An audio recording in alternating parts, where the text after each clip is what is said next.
મહાઠગ કિરણ પટેલની જેમ વધુ એક મહાઠગ મેહુલ પીશાને ક્રાઇમ બ્રાન્ચની ટીમે દબોચી લીધો છે। મહેસૂલ વિભાગમાં સરકારી અધિકારીના ઊંચા હોદ્દા પર હોવાની ઓળખ આપી અનેક લોકો સાથે ઠગાઈ કરી આરોપી દ્વારા સચિવ ગૃહ મંત્રાલય ગાંધીનગરના બનાવટી લેટર પણ બનાવવામાં આવ્યા। ડીસીબી પોલીસ સ્ટેશનમાં પ્રતીક્ષાની ફરિયાદના આધારે આરોપીને ઝડપી પાડ્યું।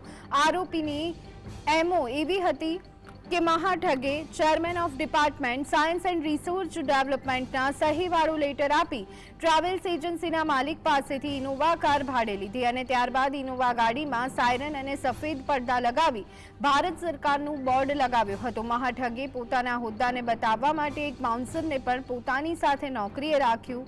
બાદમાં તેણે અસારવાની સ્કૂલમાં ટ્રસ્ટી હોવાનું કહી પિકનિક માટે બસ પણ ભાડે લીધી અને જિલ્લા શિક્ષણ અધિકારીની સહી કરેલું બોગસ લેટર આપ્યો। જે બાદ તેણે ફરિયાદીને સ્કૂલમાં ક્લાર્કની નોકરી આપવાના નામે 3 લાખ ખંખેરી લીધા। જો કે હાલ તો ક્રાઇમ બ્રાન્ચે આરોપીને ઝડપી આગળની કાર્યવાહી હાથ ધરી છે।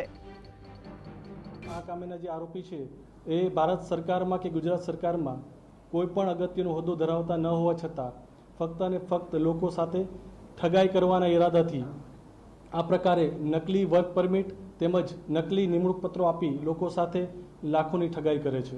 હાલે જે ફરિયાદ છે એ મુજબ 3 લોકોની આપણે આમાં ફરિયાદમાં સામેલ કરેલા છે, પણ લોકોને અમે અપીલ કરીએ છીએ હજી જો કોઈ બી બીજા લોકો બી હોય આમાં તો એ સામે આવે અને પોતાની ફરિયાદ આપે।